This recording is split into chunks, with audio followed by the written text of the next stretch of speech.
ಕೊನೆಯದಾಗಿ ನಾನು ಹೇಳುವುದು, ನಾಬಾರ್ಡ್ ವಿಷಯದಲ್ಲಿ ಅತ್ಯಂತ ಶುದ್ಧವಾದಂತಹ ಸುಳ್ಳನ್ನು ಮುಖ್ಯಮಂತ್ರಿಗಳು ಹೇಳ್ತಾ ಇದ್ದಾರೆ. ನಮ್ಮ ರಾಜ್ಯದ ನಾಬಾರ್ಡ್ಗೆ ಕೊಟ್ಟಂತಹ ದುಡ್ಡೇನಿದೆ ಇದು ಕೇವಲ ಕರ್ನಾಟಕಕ್ಕೆ ಕಮ್ಮಿ ಆಗಿಲ್ಲ, ಇಡೀ ದೇಶದಲ್ಲಿ ಎಲ್ಲ ರಾಜ್ಯಗಳು ಕಮ್ಮಿ ಆಗಿದೆ. ಕರ್ನಾಟಕಕ್ಕೆ ಆ ಲೆಕ್ಕಕ್ಕೆ ಇಡೀ ಬೇರೆ ರಾಜ್ಯಕ್ಕೆ ಹೋಲಿಸಿದ್ರೆ ಜಾಸ್ತಿ ಕೊಟ್ಟಿದ್ದಾರೆ. ನಾಬಾರ್ಡಕ್ಕೆ ದುಡ್ಡು ಹೆಂಗೆ ಬರ್ತದ? ಬ್ಯಾಂಕ್ಗಳೇನು PSL ಲೋನ್ ಕೊಡಬೇಕು, ಪ್ರಯಾರಿಟಿ ಸೆಕ್ಟರ್ ಲೆಂಡಿಂಗ್ದಲ್ಲಿ. ಈ ಪ್ರಯಾರಿಟಿ ಸೆಕ್ಟರ್ ಲೆಂಡಿಂಗ್ದಲ್ಲಿ ಬ್ಯಾಂಕ್ಗಳಿಗೆ ಗುರಿಯನ್ನು ಫಿಕ್ಸ್ ಮಾಡಲಾಗ್ತದೆ, ಎಲ್ಲ ಬ್ಯಾಂಕ್ಗಳಿಗೆ. ಅದರದೇನು ನಾಬಾರ್ಡ್ ಎಲ್ಲ ಬ್ಯಾಂಕ್ಗಳಿಗೆ ಗುರಿಯನ್ನು ಫಿಕ್ಸ್ ಮಾಡಲಾಗ್ತದೆ. ಕೆನರಾ ಬ್ಯಾಂಕಿಗೆ ಇಷ್ಟು 40% ಪ್ರಯಾರಿಟಿ ಸೆಕ್ಟರ್ದಲ್ಲಿ ಅವರು ಕೊಡಬೇಕು, ಕೃಷಿ ಕೊಡಬೇಕು, 40% ಕೃಷಿ ಕೊಡಬೇಕು. ರೂರಲ್ ಬ್ಯಾಂಕ್ಗಳು 75% ಕೊಡಬೇಕು. ಏನು ಮಾತಾಡ್ತಿರಲ್ಲ, 75% ನಮ್ಮ ರೂರಲ್ ಬ್ಯಾಂಕ್ಗಳು ಕೊಡಬೇಕು. ಅವರು ಅಷ್ಟು ಕೊಡಲಿಲ್ಲ ಅಂದರೆ ರಿಸರ್ವ್ ಬ್ಯಾಂಕ್, ಉದಾಹರಣೆಗೆ ಹೇಳಿದ್ದೇನೆ, ಯಾವುದೋ ಕರ್ನಾಟಕದಲ್ಲಿರುವಂಥ ಒಂದು ಬ್ಯಾಂಕ್, ಕೆನರಾ ಬ್ಯಾಂಕ್ ಅನ್ರಿ, ಬ್ಯಾಂಕ್ ಆಫ್ ಬರೋಡಾ ಅನ್ರಿ, ಮತ್ತೊಂದನ್ರಿ, ಈ ಬ್ಯಾಂಕ್ಗಳು 40% ಅಗ್ರಿಕಲ್ಚರಲ್ಲಿ ಕೊಟ್ಟಿಲ್ಲ ಅಂತಂದ್ರೆ ರಿಸರ್ವ್ ಬ್ಯಾಂಕು ಎಷ್ಟು ಕಮ್ಮಿ ಕೊಟ್ಟಿರ್ತಾರೆ? ಅವ್ರು 35% ಕೊಟ್ಟಂದ್ರೆ 5% ತೆಗೆದು ಅವರು ನಾಬಾರ್ಡಿಗೆ ಕೊಡ್ತಾರೆ. ಹಂಗೆ ಎಲ್ಲ ಬ್ಯಾಂಕ್ಗಳದ್ದು ವಿತ್ಡ್ರಾ ಮಾಡಿ ಕೊಡುವಂಥ ಪದ್ಧತಿ ನಾವು ಮೋದಿಯವರು ಬಂದ ಮೇಲೆ ಅಲ್ಲ, ಮೊದಲಿನಿಂದನೂ ಇದೆ.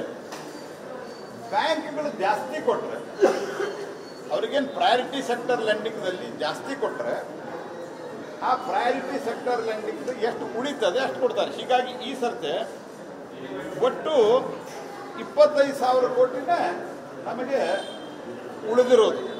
ಅಂದರೆ ಬ್ಯಾಂಕ್ಗಳು ಭಾಳ ಚೆನ್ನಾಗಿ ಅಗ್ರಿಕಲ್ಚರಲ್ ಸೆಕ್ಟರ್ಗೆ ಲೋನನ್ನು ಕೊಡ್ತಾ ಇದ್ದಾವೆ. ಸುಳ್ಳೇನು ಹೇಳಿದ್ರೆ ಅದು ವಿತ್ತ ಮಂತ್ರಿಗಳಾದಂಥ ಸಹೋದರಿ ಶ್ರೀಮತಿ ನಿರ್ಮಲಾ ಸೀತಾರಾಮನ್ ಅವರು ಇದ್ರ ಪ್ರೊಸೆಸಿಂಗ್ ಇದೆ, ನಿಮ್ಮ ಕಾಲದಿಂದನೂ ಕಾಂಗ್ರೆಸ್ ಕಾಲದಿಂದನೂ ಹಿಂಗೆ ಇದೆ ಅಂತ ಹೇಳಿದಾಗ ಹೊರಗೆ ಬಂದೇನು ಹೇಳಿದ್ರು? ನ್ಯಾಷನಲೈಸ್ ಬ್ಯಾಂಕ್ ಹೋದ್ರೆ 7% ಆಗ್ತದೆ. ಯಾರು ಹೇಳಿದ್ರು? ಸಿದ್ದರಾಮಯ್ಯವ್ರು. ಯಾಕೆ ಸುಳ್ಳು ಹೇಳ್ತೀರಿ ನೀವು ಜನಕ್ಕೆ? ನ್ಯಾಷನಲೈಸ್ ಬ್ಯಾಂಕ್ ಇರಲಿ, ಕೋಆಪರೇಟಿವ್ ಇರಲಿ, ಭಾರತ ಸರ್ಕಾರ 4%ದಲ್ಲೇ ಕೊಡೋದು. ಅಂದರೆ ಯಾರು ಸರಿಯಾಗಿ ರಿಪೇಮೆಂಟ್ ಮಾಡ್ತಾರೆ ಆ ರೈತರಿಗೆ 3% ಇಂಟ್ರೆಸ್ಟ್ ಸಬ್ವೆನ್ಷನ್ ಭಾರತ ಸರ್ಕಾರ ಕೊಡ್ತದೆ. ನಾವು ಫ್ರೀಯಾಗಿ ಕೊಡ್ತೀವಿ 0%.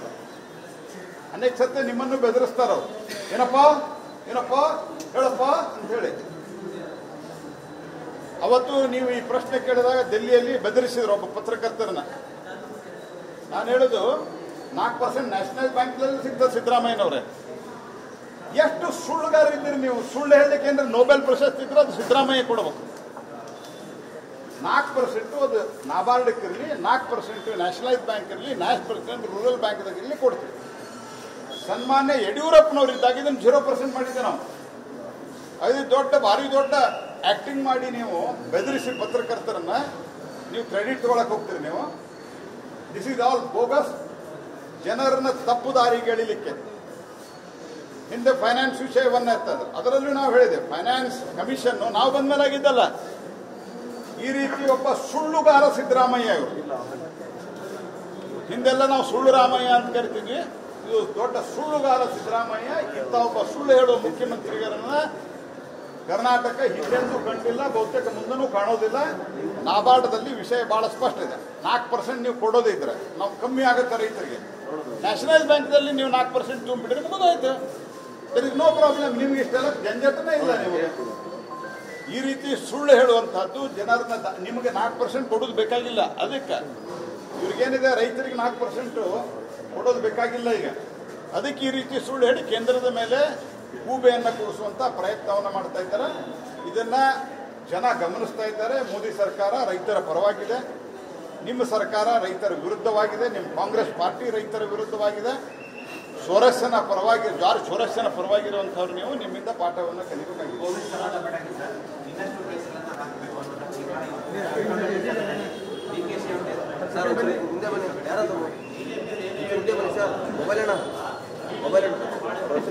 ನೋಡ್ರಿ, ಅವ್ರು ಲೀಗಲಿ ಮಾಡ್ಲಿ, ಆದ್ರೆ ಅವ್ರು ಏನ್ ಮಾಡ್ತಾ ಇದಾರೆ ಎಲ್ಲ ಈಗ ಇಲ್ಲಿಗಲಿ ಮಾಡೋ ಪ್ರಯತ್ನ ಮಾಡ್ತಾ ಇದ್ದಾರೆ.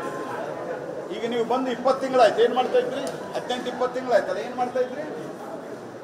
ಯಾವಾಗ ರಾಜ್ಯಪಾಲರು ನಿಮಗೆ ನಿಮ್ಮ ಮೂಡಾ ಹಗರಣದಲ್ಲಿ ಪ್ರಾಸಿಕ್ಯೂಷನ್ಗೆ ಸ್ಯಾಂಕ್ಷನ್ ಕೊಟ್ಟರು, ಹೈಕೋರ್ಟ್ ಅದನ್ನು ಎತ್ತಿಡಿತು. ಲೀಗಲ್ ಮಾಡುವಂಥ, ಮಾರಲ್ ಬಗ್ಗೆ ಮಾತನಾಡುವಂಥ ಏನಾದರೂ ಸ್ವಲ್ಪ ಆದರೂ ನೈತಿಕತೆ ಇದ್ದರೆ ಸಿದ್ದರಾಮಯ್ಯ ಫಸ್ಟ್ ರಿಸೈನ್ ಮಾಡಬೇಕಾಗಿತ್ತು. ಕೋರ್ಟ್ ಭಾಳ ಅತ್ಯಂತ ಸ್ಪಷ್ಟವಾಗಿ ಹೇಳ್ತದೆ. ಕರ್ನಾಟಕದ ಹೈಕೋರ್ಟಿನ ನ್ಯಾಯಮೂರ್ತಿಗಳು ಅತ್ಯಂತ ಸ್ಪಷ್ಟವಾಗಿ ಜಡ್ಜ್ಮೆಂಟ್ ಬರೆದ್ರು. ನಿಮ್ಮ ಇನ್ಫ್ಲೂಯೆನ್ಸ್ ಇರಲಾರದೆ, ನಿಮ್ಮ ಪ್ರಭಾವ ಇರಲಾರದೆ ನಿಮ್ಮ ಮೂಡಾ ಸೈಟ್ ಸಿಗಲಿಕ್ಕೆ ಸಾಧ್ಯ ಇಲ್ಲ. ಆದ್ದರಿಂದ ರಾಜ್ಯಪಾಲರು ಕೊಟ್ಟದ್ದು ಸರಿ ಇದೆ ಅಂತ ಹೇಳಿದ್ರೆ ನೀವು ರಾಜೀನಾಮೆ ಕೊಡೋದಿಲ್ಲ. ಯಡಿಯೂರಪ್ಪನವರು ಆ ಕಾಲದಲ್ಲಿ ನೈತಿಕ ಹೊಣೆ ಹೊತ್ತು ರಾಜೀನಾಮೆ ಕೊಟ್ಟರು. ಅವತ್ತು ರಾಜ್ಯಪಾಲರ ನಿರ್ಣಯದ ಬಗ್ಗೆ ಎಷ್ಟು ಪ್ರಮಾಣದಲ್ಲಿ ಸಮರ್ಥನೆ ಮಾಡಿದ್ರಿ?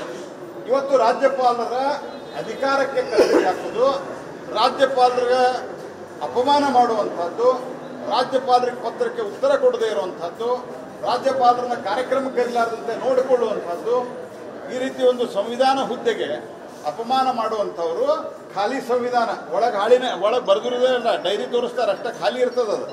ಅಂಥ ಖಾಲಿ ಸಂವಿಧಾನದ ರಾಹುಲ್ ಗಾಂಧಿ ತಲೆನೂ ಖಾಲಿ, ಅವರು ಹಿಡಿದಂಥ ಈ ಸಂವಿಧಾನದಲ್ಲಿ ಒಳಗಡೆ ಹಾಳಿನೂ ಖಾಲಿ. ಭಾರತದ ಸಂವಿಧಾನಕ್ಕೆ ಈ ದೇಶದಲ್ಲಿ ಅತ್ಯುನ್ನತವಾದಂತಹ ಗೌರವವನ್ನು ಕೊಟ್ಟಿದ್ರೆ ಬಾಬಾ ಸಾಹೇಬ್ ಅಂಬೇಡ್ಕರ್ ರಚಿಸಿದಂಥ ಸಂವಿಧಾನಕ್ಕೆ.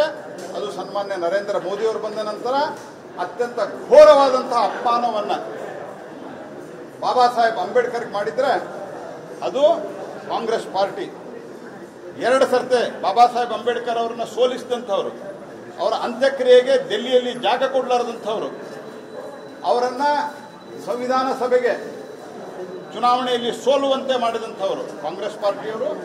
ಮತ್ತು ಕಾಂಗ್ರೆಸ್ ಪಾರ್ಟಿ ಡಾಕ್ಟರ್ ಬಾಬಾ ಸಾಹೇಬ್ ಅಂಬೇಡ್ಕರ್ ಅವರನ್ನ ಯಾರು ಸೋಲಿಸಿದ್ರು ಅವರಿಗೆ ಪದ್ಮವಿಭೂಷಣ ಪ್ರಶಸ್ತಿ ಕೊಟ್ಟರು. ಬಾಬಾ ಸಾಹೇಬ್ ಅಂಬೇಡ್ಕರ್ಗೆ ಭಾರತ ರತ್ನ ಕೊಡಬೇಕಂದ್ರೆ ಭಾರತೀಯ ಜನತಾ ಪಾರ್ಟಿ ಬೆಂಬಲಿತ ಸರ್ಕಾರ ಕೇಂದ್ರದಲ್ಲಿ ಬರಬೇಕಾಯಿತು. ನಿಮ್ಮ ಸಂವಿಧಾನದ ಗೌರವ ಗೊತ್ತಿದೆ, ಹಾಗಾಗಿ ನೀವು ರಾಜ್ಯಪಾಲರಿಗೆ ಅಪಮಾನ ಮಾಡ್ತಾ ಇದ್ದೀರಿ.